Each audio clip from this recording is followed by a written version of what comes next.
afternoon. How you doing? Scott Whitley here. Hope you're doing well. And yeah, welcome to this live stream.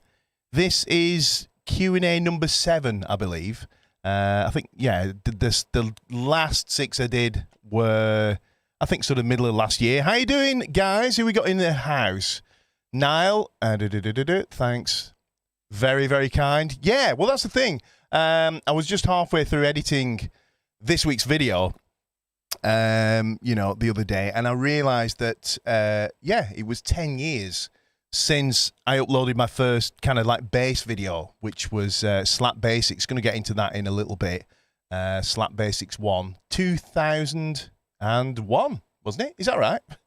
No, 2011, cracking up.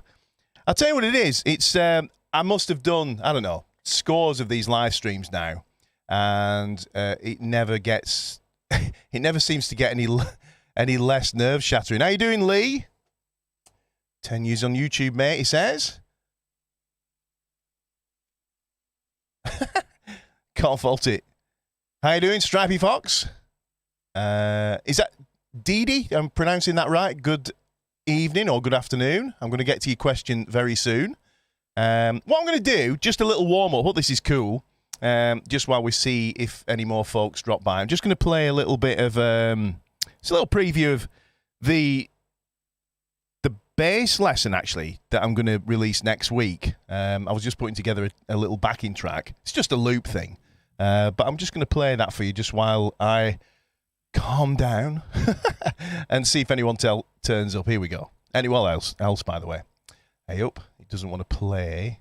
So that's nice. Let me just try it again. Hang on. Off to a good start. Here it is. Let's see if this works. Work. Come on.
That'll do. There was no ending to it. So, yeah. So how you doing? We got a few more in the house. Let's see who we got here. Niall, and then we got Stripey Fox. Got the same guy. So I'm going to get straight into some of the questions. So I think pronounce it Daddy or Dee has asked, hi Scott, thanks for coming on the line. What compression do you use? Okay, so a bass player question. What I actually use I'm not really like kind of specific with any, you know, particular compressor. I use like a bunch of stuff. Depends what's on hand, really. If I'm recording bass like in the studio, I'll usually try not to compress it too much on the way in. I'll just kind of record it as cleanly as I can, and try and get the dynamics right as I can on the instrument. And then, you know, like use stuff in post. I use a lot of plug-in compressors, for example. I've got like the Waves bundle, stuff like that. But in terms of right now, what I'm doing, let's see if this camera works.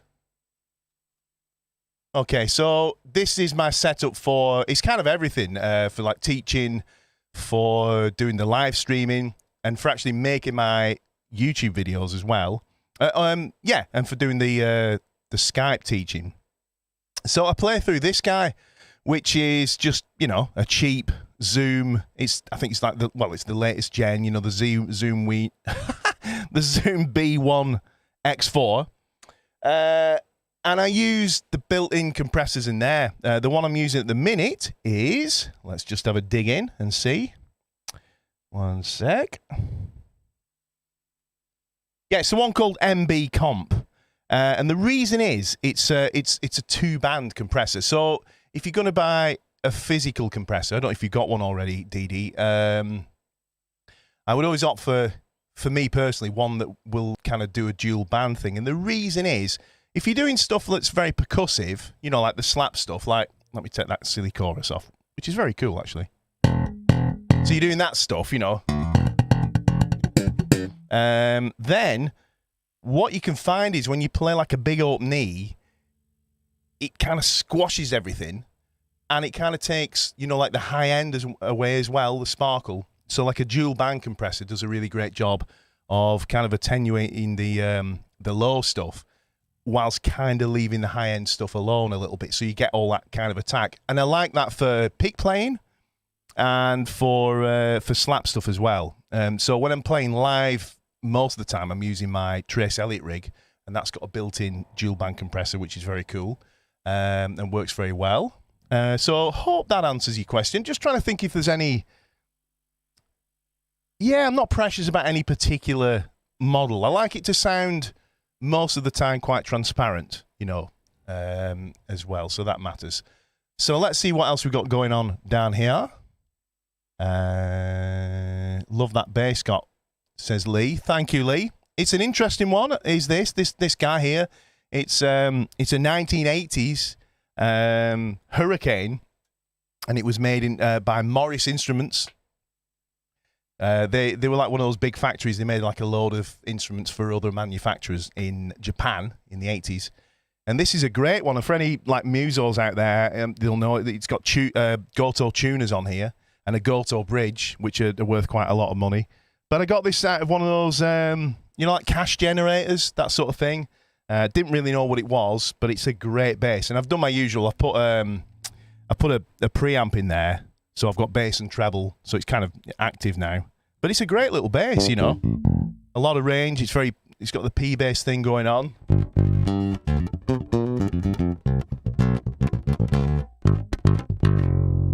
And then, you know, obviously the Jacko thing, which you can really fatten up with this. Turns it into a humbucker.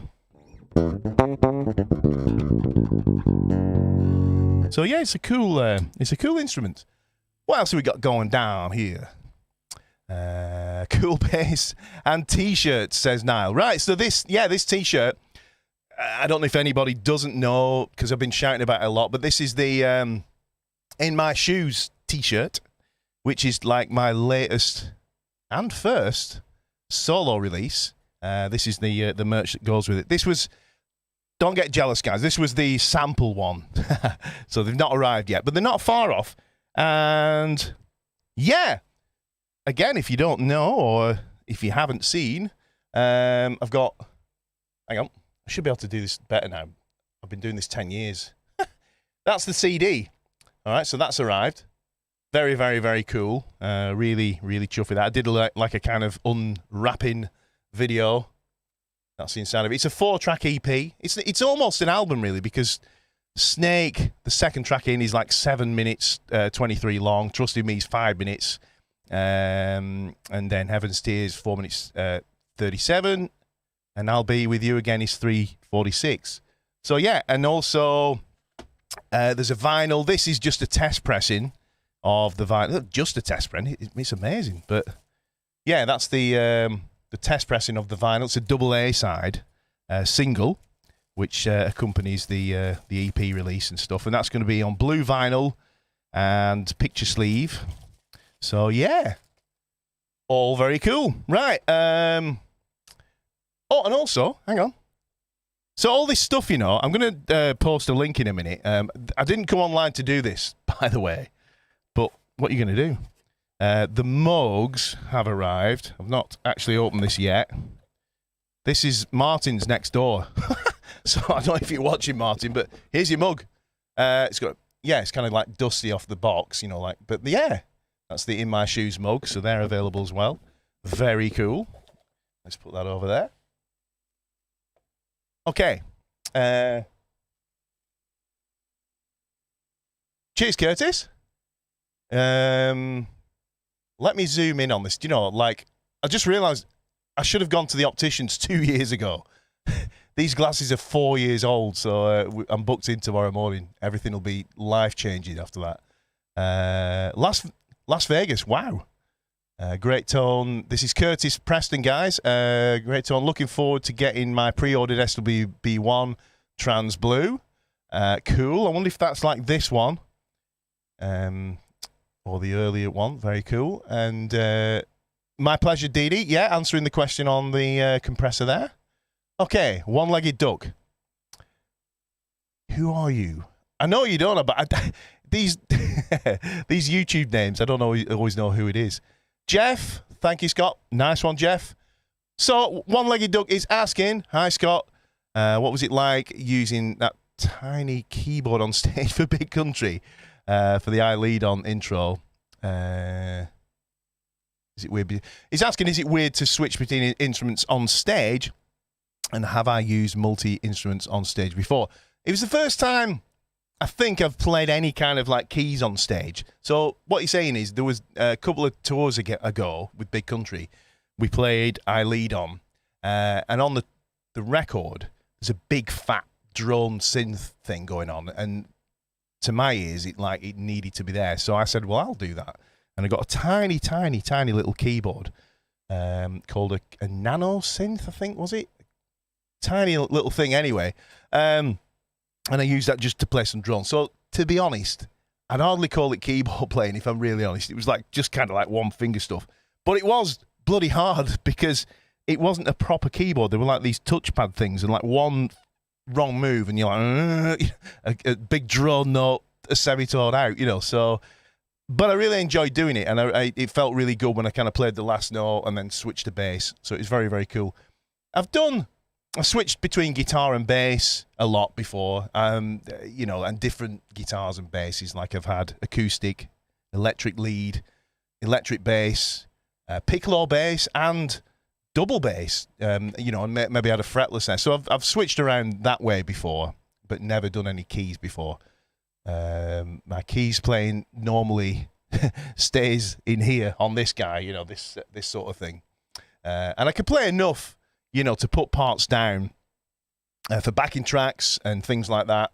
And I do a lot of drum programming. I can't speak today. Drum programming on there and things like that. What else we got going on here? Lee, what I actually thought about your... Nice one, Lee. Thank you. Very complimentary. Yeah. Let's see if we've got any more questions. Do throw some questions in. So we've got one here. Any chance of a quick bass riff from any of your first two singles? Yes, indeed. I will come back to that in a minute. That is a dead cert. I can definitely do that. Let's see what else we've got here. Just don't want to miss anything. You know, stuff gets quite lost and buried very, very fast. Okay.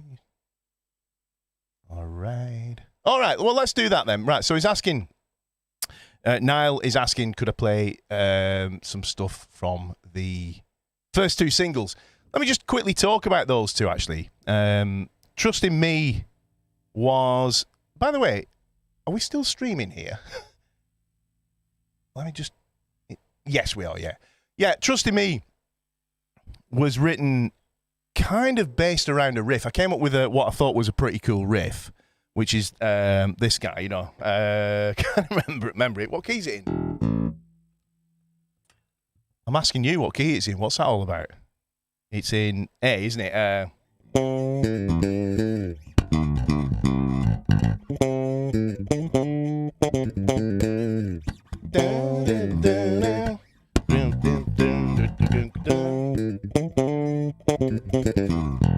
That was kind of it pretty badly. So that's the riff. And yeah, so I came up with that, and then just kind of like got a chord sequence together and stuff. And then I just kind of built it out from there. So let me just put a drum rhythm on and maybe just play you a little bit of it. Okay. Here we go.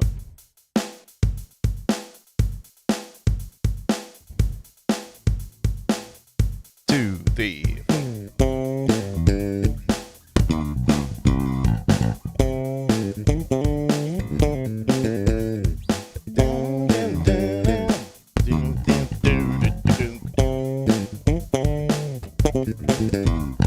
And then the verse is kind of quite trucky like this.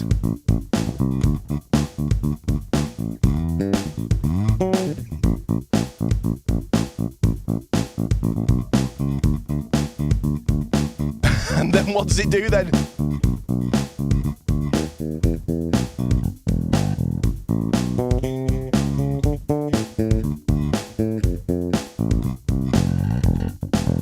And then back into the riff. So that's kind of like the basics of that. And then it kind of goes all over the place. And then the other one, the other song that I've got, let me just, I'll play you a little bit in a minute, actually. Let me play it now. Here we go. Let me see if I can do this by the magic power of technology. So if I pull YouTube up and then type in, I'm going to search for my own tune. Hang on.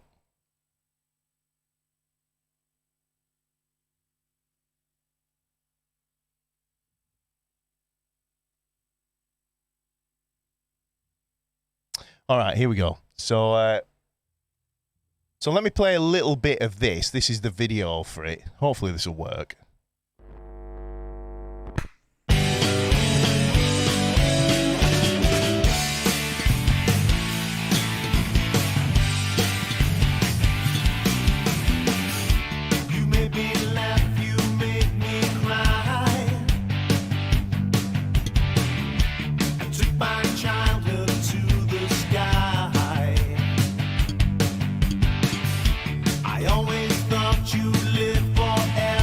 I'm just going to play it up to the first chorus, guys, all right?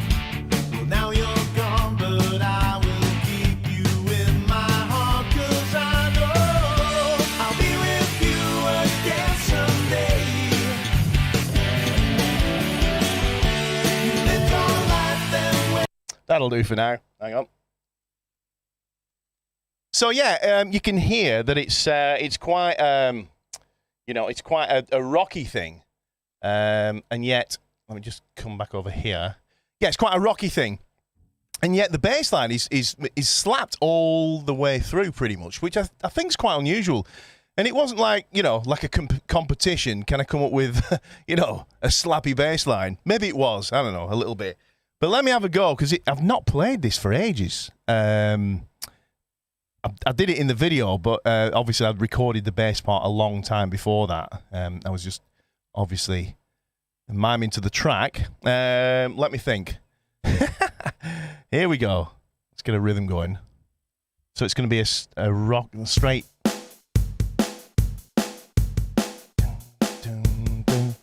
I'll turn that up a little bit. Mask my inaccuracies. 1, 2, 3, 4.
and so on. You know, that's the basic baseline. Phew, just about pulled it off. Brilliant. How you doing, Jake? Very good to see you. And Jeff, what we got here?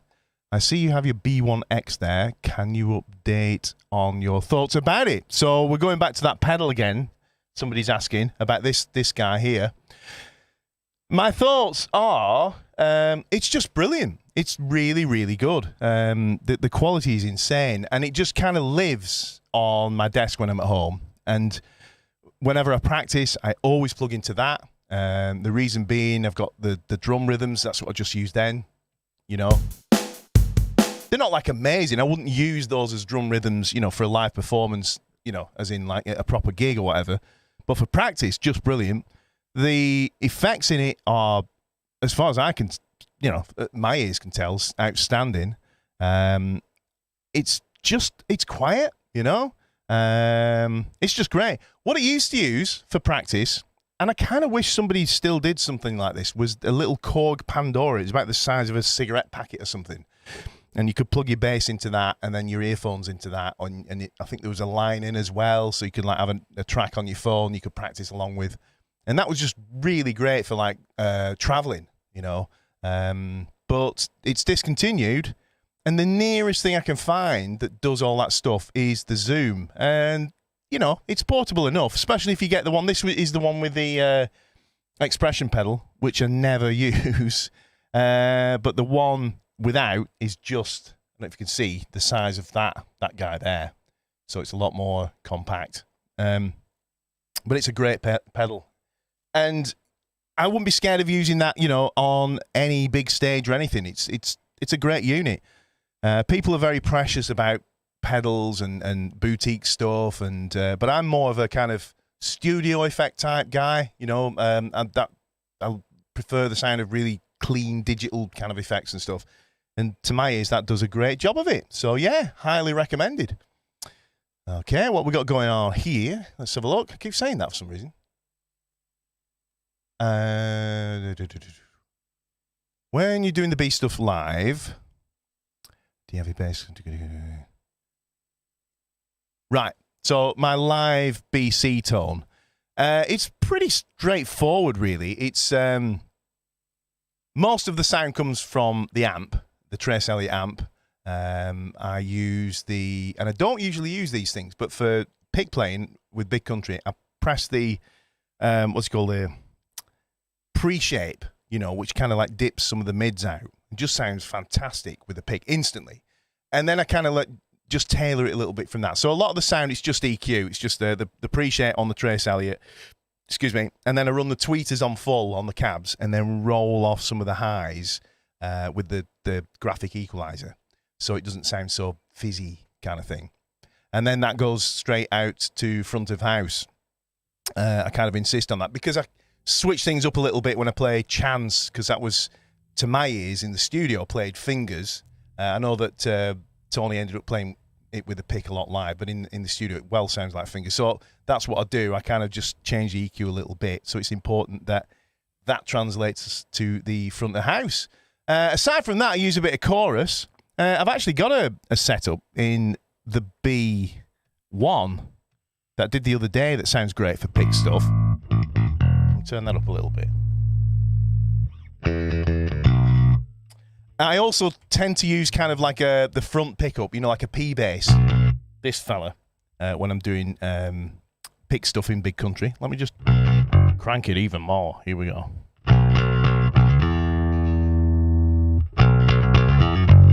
So yeah, that's a great sound. And then what I'll do with Big Country is add a bit of chorus on. See if I can do that on here. Hang on. Look at this, trying to edit the damn thing live. Here we go. I'm going to throw some chorus on there. Modulation. We want Corona Tri. I'm going to go with that. I'm just talking to myself, guys. Don't worry about that. It's perfectly normal. I encourage it. Shade. Hang on. I'm editing. This is my editing, talking to myself stuff.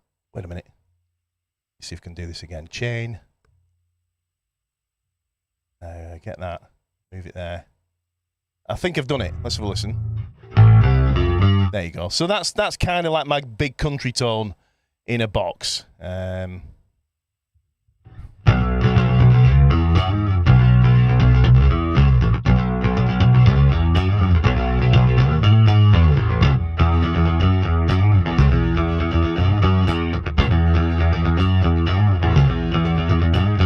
Name that tune. Yeah, hope that helps. Who else we got here? Have we tried a Boss ME50B? Yes, I have. So Sean P. Bass, I like that, is asking, have I ever tried a Boss ME50B, their effects unit? Yes, I have. Never actually owned one, but I have tried it, and it's a great unit. I've tried a bunch, actually. One of my favourite units for the longest time was the Korg. Sorry, was it Boss? GT6B, I think that's a Boss one. Big red thing. I know Wooten used it for a while. That was a great unit. You know, like just felt like a real quality thing. And then they brought out the B3, the Zoom B3, the first one, the metal one, which is a bit of a legendary unit already. And that just kind of took over. It kind of sounded better.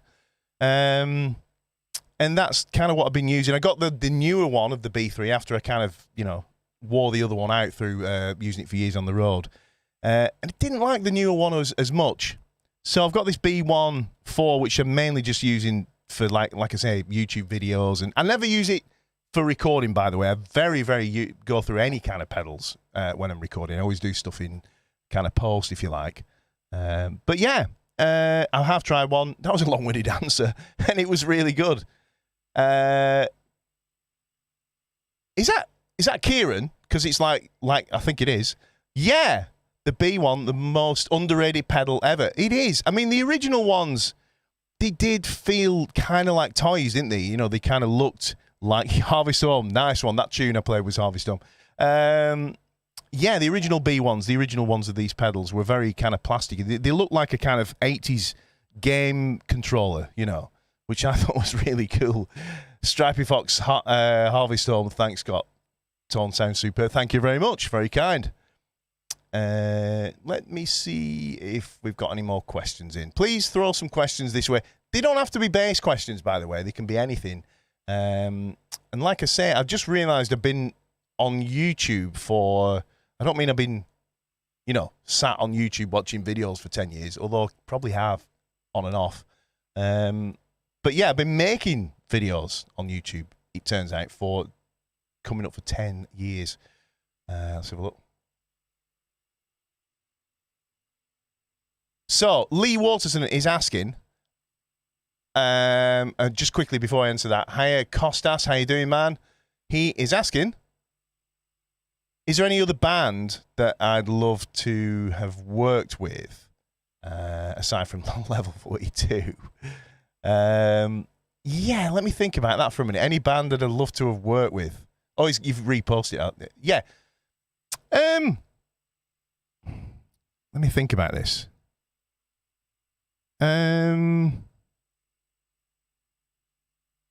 It's kind of like, yeah, trying to pin it down to one band. Please, folks, throw me bands names in that they'd like to work with, just while I think. No any jokes, anyone? Let me think. Hang on. There's so many, you see, so many bands that I really, really like. And it's kind of weird when you step in someone else's shoes. It's all right liking the music, but, you kind of feel like you have to kind of emulate them to a degree, which is cool. But let me have a think on that one. I've kind of dried up late, I'm afraid. I'll come back to you on that one. All right, let's see any more questions. Please do throw more questions in the hat, guys. Let me have a look.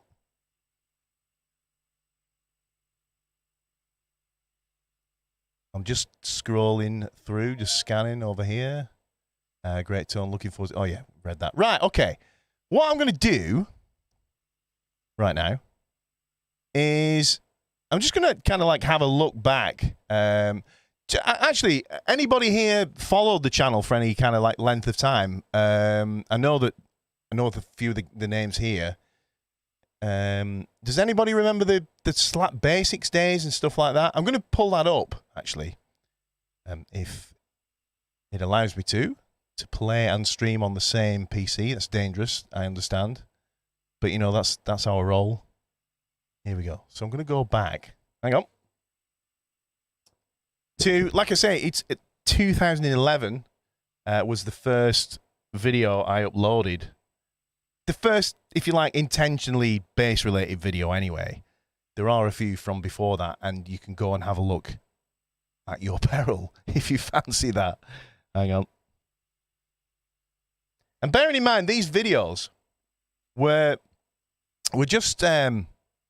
I just saw them as an advert for my one-to-one tuition. I was just trying to get some one-to-one tuition going because I'd worked at Blackburn College for a long number of years. And then we kind of like lost our positions there. They changed everything. They weren't doing instrumental stuff.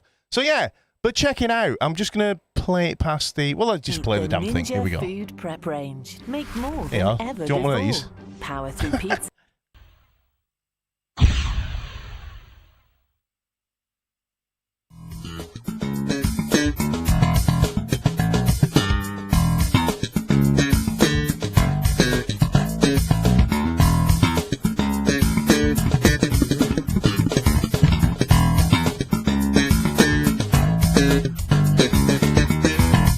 Check this out. Hi, my name's Scott Whitley, and this is the first in a series of videos I'm doing free for YouTube on the subject of slap bass. Slap bass is a major part of the way I play the bass. So you know that was the first ever, like I say, intentional video I did, and it's really funny to look back and watch it because you know I mean, it wasn't like a live stream like this, and yet I was obviously super nervous in front of the camera. But that video, like I say, it was only just to get try and get some kind of private tuition going, and it's had like over 100,000 views now, which for YouTube's pretty, you know, it's pretty good, pretty decent. Yeah, so let's see, got me started on Slap. Nice one, Jeff. Cool. Somebody's asking here quickly, by the way. I'll come back to that in a minute. The bass stuff, the channel.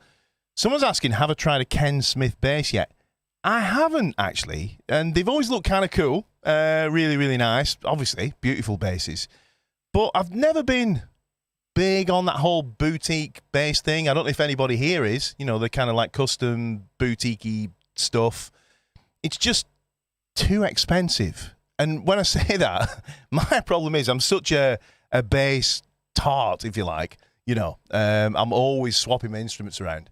And if I have anything that's worth any kind of money, historically, it'll just go. You know, just like 10 grand there, I'll buy a nice sports car, you know. And inevitably, it just goes. So, yeah, it's really weird. And so, I don't know.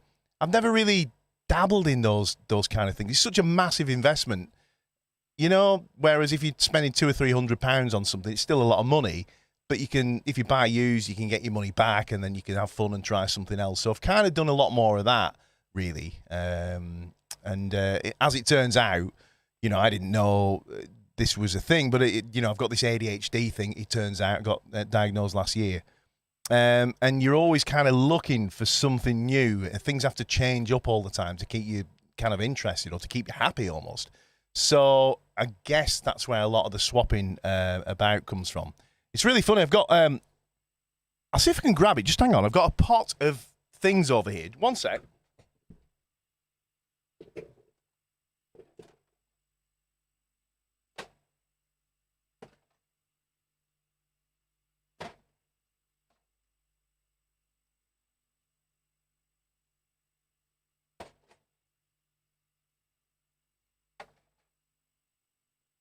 I'll be back with you in a minute.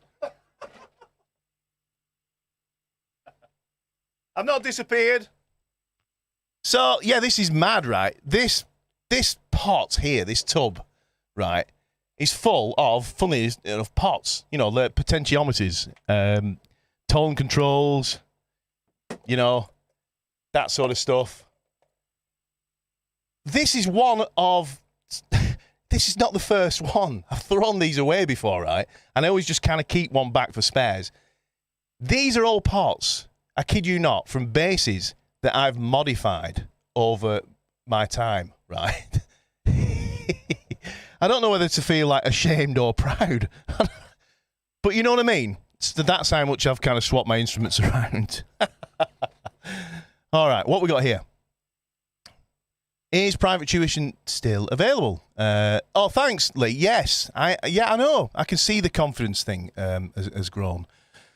And, you know, I actually really enjoy making YouTube videos. I really, really do enjoy it.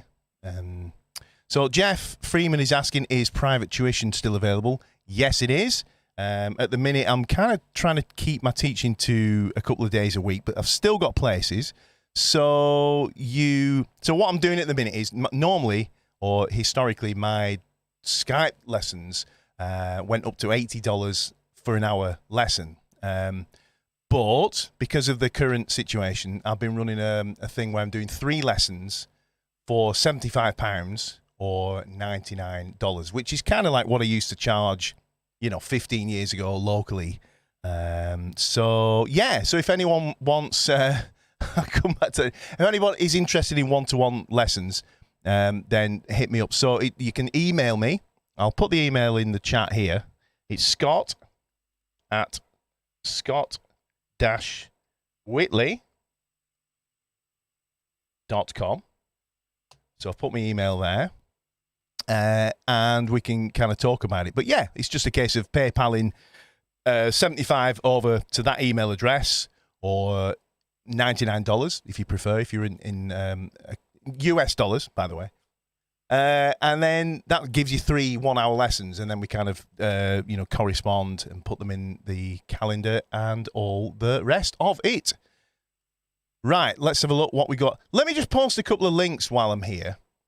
I'm going to post a link to the Indiegogo campaign. You know, I was talking about the single earlier on, and you can...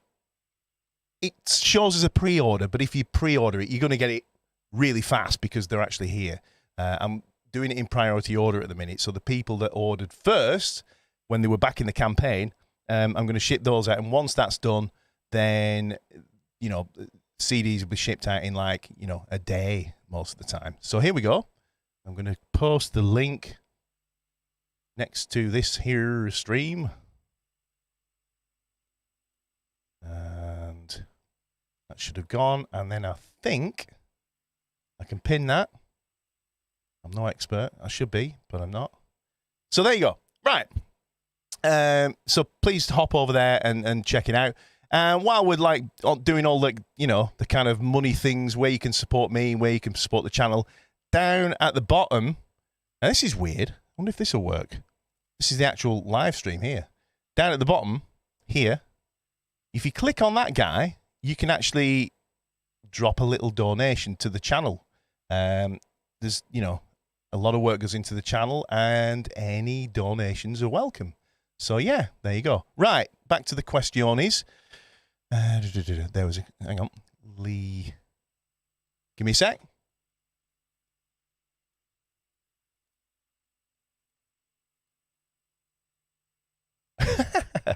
Yeah, Lee's on about like the price of custom basses.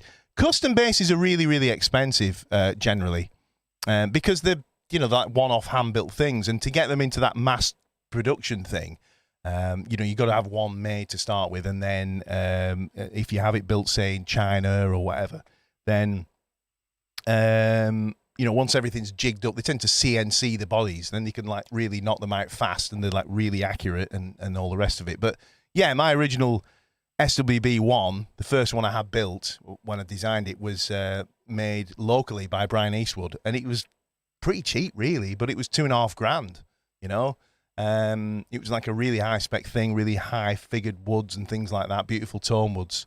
But yeah, it was all hand done, you know, so you're paying for that skill. Okay, what else have we got here? Stephen McGrath. I was going to mention you. I'm glad you popped up. And I haven't got... Stephen McGrath Bass is in the chat room. Everyone say hi to Stephen. He's doing some really cool stuff online at the minute. I actually did an interview with him on his podcast, and that's on the YouTube channel. So I guess you could search Stephen McGrath, Scott Whitley, and watch it. You need your popcorn for that. It was 2 hours long, I think. But I ordered one of his T-shirts. He's got some really, really cool T-shirts that you can buy. Now, I should be selling my T-shirts. Bugger off, Stephen. But I ordered one from him, and it was like a lovely experience because, he sent me through a little handwritten note and, a sticker and a pic. And the T-shirt itself is absolutely fantastic. So what a guy. You should go and check out Stephen. But also, on my channel, under each of the videos, you can also, you can order one of my T-shirts. So there's this one, there's the In My Shoes one, which is, to do with the latest CD, which is over here. That one. Now, I'm showing off here now because I've switched my camera and I've got the Sony ZV-1. It's got this product showcase thing. Look at that. It focuses on me, focuses on that. Very cool.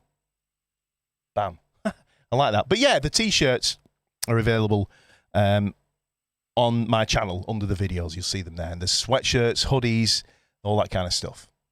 Right. Let's see what else we got.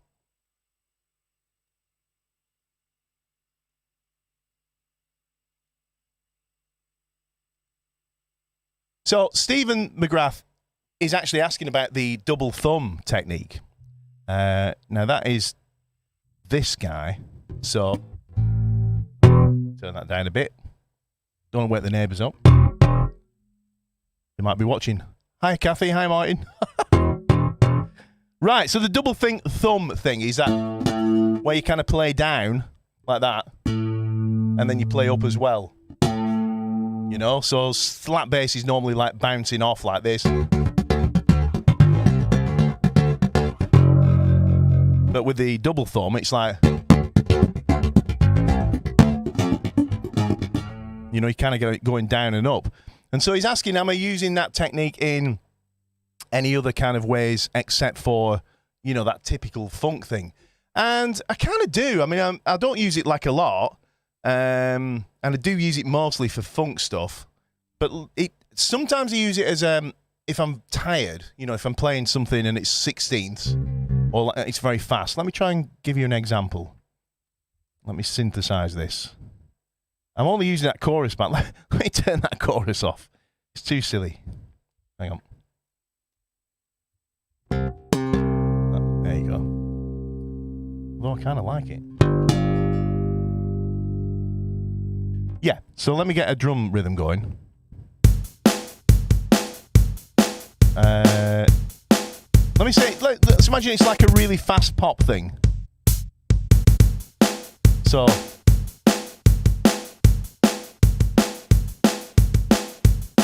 something like that. And I was...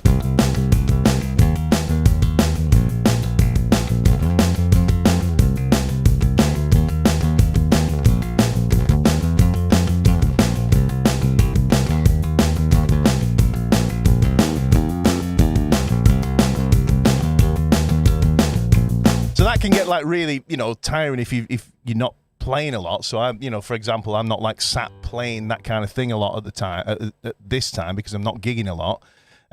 So if I went and played a tune like that live, I might be like, for goodness sakes, So I could use the double thumb as a kind of get out. Let me try that.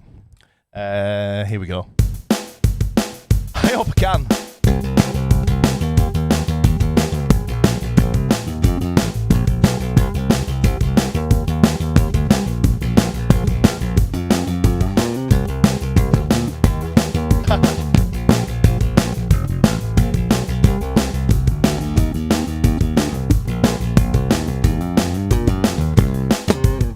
Yeah, just about, So and that kind of like I say, if fingers are getting really tired, you can.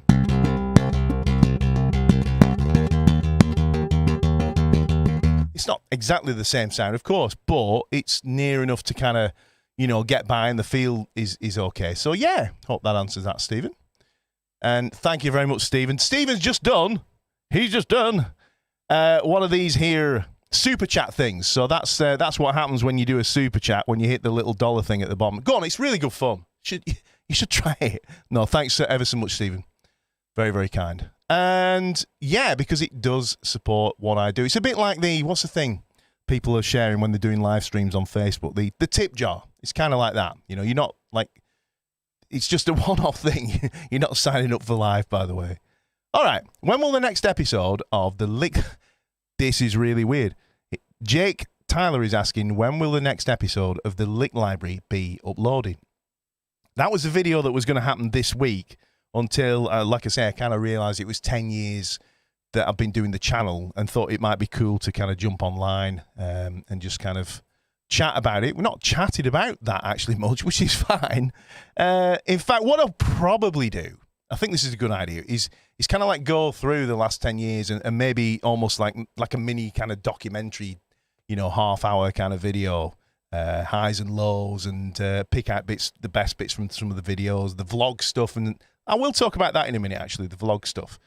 But yeah, so it's going to be next Sunday, Jake, and I don't know if you heard, but at the beginning of the video, I played the actual track that, you know, the actual lick. Let me just give you a little snippet of that.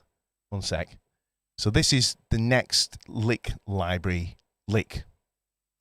Right? Here we go. If I can remember it. We need the chorus back. That'll do. Here we go.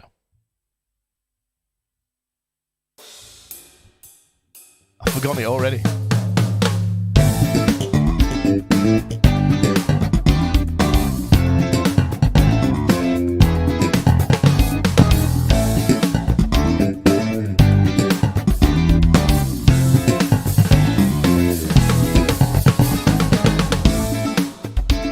Basically that, yeah. And, you know, I've put together, I'm going to start doing this a lot, actually.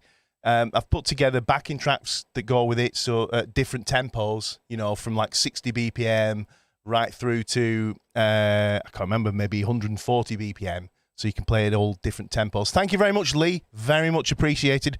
Another super chat in there from Lee, and you should all be able to see that, actually. Very cool. Lee and Stephen are kind of like starring in the show right now, and that's what you get when you hit the super chat. So yeah, there you go, Jake. Hope you like that lick. It's gonna be happening next week, and I'm gonna do one of the premiere things again. So I'll be online, not like this, but I'll be online on the chat thing at the side, and we'll be able to kind of hang and do that. So am I right, Kieran? Is it you? He's got to be Nicky with that last name. Yeah. Do you use your thumb sometimes to fret the E string? We talking this thumb, the fretting hand thumb, or this one? I probably do both, you know. So let's kind of go with somebody's asking, do I use my thumb to fret the E string? Now I think they mean this one, right? Which would be kind of doing that. All right. Let's have that mad amp sound. Right, so sometimes I would, yeah. Sometimes, not frequently. It's not something I do a lot.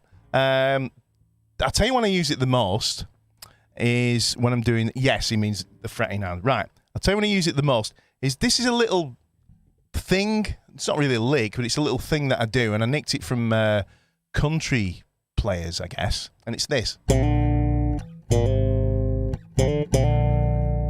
And, you know, I don't know where I got that from, but let me show you what that is, if anyone's interested. So say I do it on a B flat, 6th fret on the E string, right?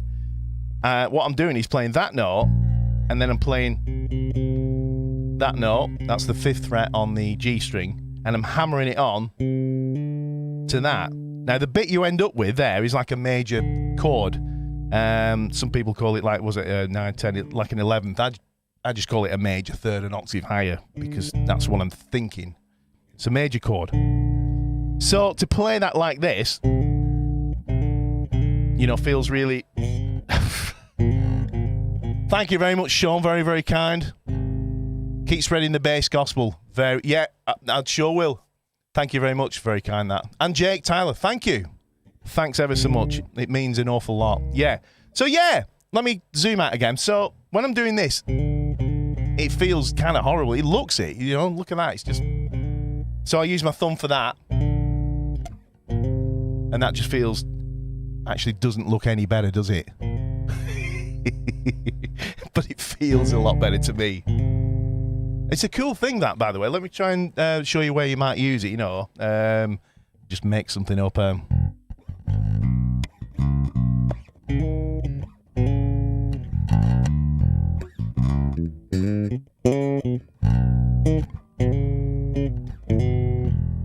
Something like that. Or maybe if you've got, like, kind of sustained chords, you know, 2, 3, 4...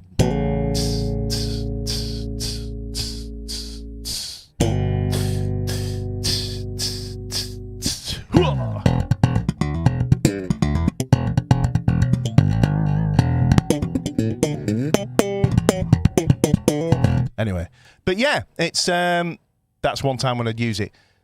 Just talking about fretting, by the way, there are a few funny fretting things that I do. A lot of players do.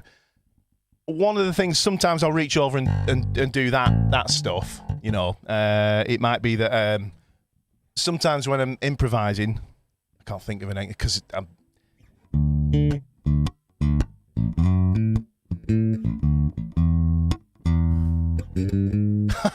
I can't think of an example. Let me try and think when I might do it.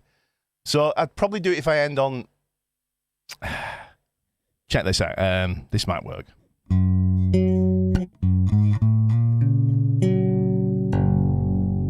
Something like that, right? Because I played this. That's an F sharp. And then like, oh, if only I could play that route without dropping this. So I'll do that sometimes.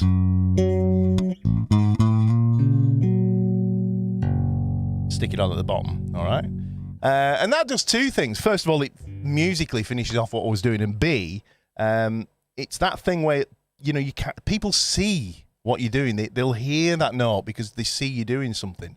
It's kind of like a bit of a trick, really. Cheers, Jeff, by the way. And another thing, Lewis Johnson did that a lot when he was slapping in keys. What with the thumb thing, Stephen? This. Right. Yeah. So, let me just rewind a minute. I'll come back to that in a sec. Fretting stuff, just another silly thing that I do, right, is sometimes you'll see me, and I'm making an arse of myself now because I haven't done it for a while. Let me try and put something to a rhythm. Hang on. Crikey, what tempo is that?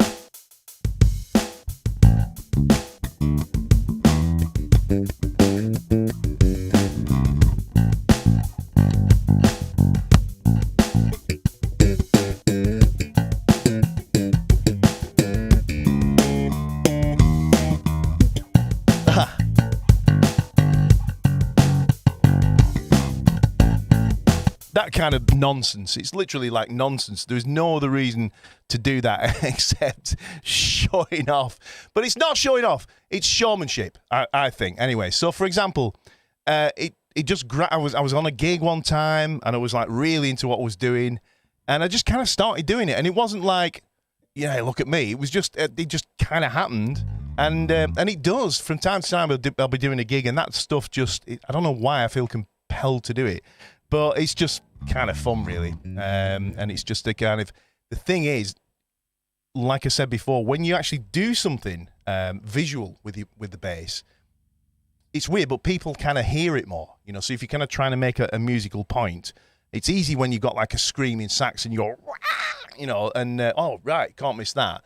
Or a lead guitar. But with the bass, if you're kind of trying to make a musical point, you know, like a conversational thing, then oddly enough, sometimes if you do something visual, you know, it is just showing off, Mike. You're right, let's be honest. So, going back to what Louis Johnson did, Stephen McGrath is saying that he did the thumb thing a lot when he was slapping. Two things on that. The first is, you might notice I hardly ever play anything except 4-string basses.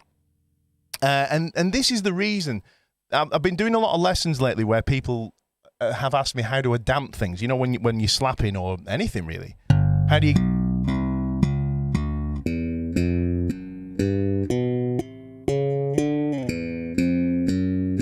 you keep things clean without strings ringing out? And my thumb did that thing, you know, like so. It's not actually fretting, it's just muting the E, right? I'm also using like my fingertips, you know, to fret the next string, things like that.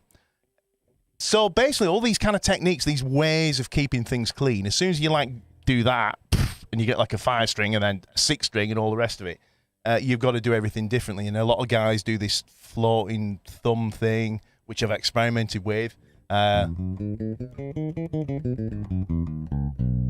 And it, you know, it's really, really cool, but it kind of, the way that I'd like to attack the bass, it's not, doesn't work very well, that kind of thing. I like to kind of move from here to here and dig in and then play really soft there, and, you know, so I do a lot of it from the left hand, and that definitely gets harder, I think, as you add strings on. So, Mike, it was showing off. Yeah, it didn't get me any more. It didn't get me any more super chats though. Right, got any more questions? Let's have a look. Let's have a see. I'm gonna go back through the thread to see if there's anything I missed. So let's have a look. I think that's about all the questions in at the minute. So we've only got like a couple more minutes. I'd like to keep these to an hour tops. Thanks so much, by the way, for those super chats. If anybody else wants to jump on board before we close the till, it's the little $sign at the bottom. And yeah, it really helps support what I do on here. But right, talking about that, over the years, obviously things have taken different turns. You know, it originally started, I did the slap thing, and that kind of got me channel going. And then I've done the blues thing. So I'd be interested to know what people's favorite kind of like videos are. I'm going to do a new slap basics, kind of like a rerun of slap basics. I may even do like a more in-depth version of that as well. So that's kind of cool. I feel like I really want to do more of that kind of vlogging style thing alongside the bass content stuff. I'm not sure whether it's appropriate to do that on the same channel or whether I should start a sister channel. I'm just not sure. I'd be interested to know people's thoughts on that. You know, always try and keep it related to bass in some way, whether it's like a tour vlog or, you know, whether it's like, I don't know, you know, the psychology involved, if you like, being on tour, that sort of stuff, you know, not necessarily about the notes and the beats kind of thing. So interested to know what people think on that. Any more questions before we wrap this up, guys? Well, I like the way you've worded that. You should have put it in capitals. Lee Waterton's asked, will you ever do any vids about using a plectrum? Now, so many people have asked. I feel like you're saying, will you ever do any videos about using a pick? Yes, I will. And I should make that sooner rather than later. So, yeah, I'll aim to do one within the next month, especially for you, Lee. So keep, you know, ribbing me about that. Keep sending me messages. Keep hassling me. Are you doing that plaque video next week? And I'll make sure it's done. So next week, like I say, it's going to be Slap Lick Library number 9, I think it is. That's the one I played earlier. And I think that's about it. Thank you, Niall. Yeah. Don't think there's anything to add. Right, guys. I'm going to leave you and love you, or love you and leave you, which way it is. And, yeah, have a great evening, and I'll see you next week. So if you fancy dropping by just to kind of hang out, it won't be a live stream. Like I say, it'll be a premiere, and it'll be a premiere of the next video, but I'll be in the chat window so we can kind of hang out again. All right, guys, thank you ever so much for dropping by, and I'll see you in the next video. Cheers. Bye.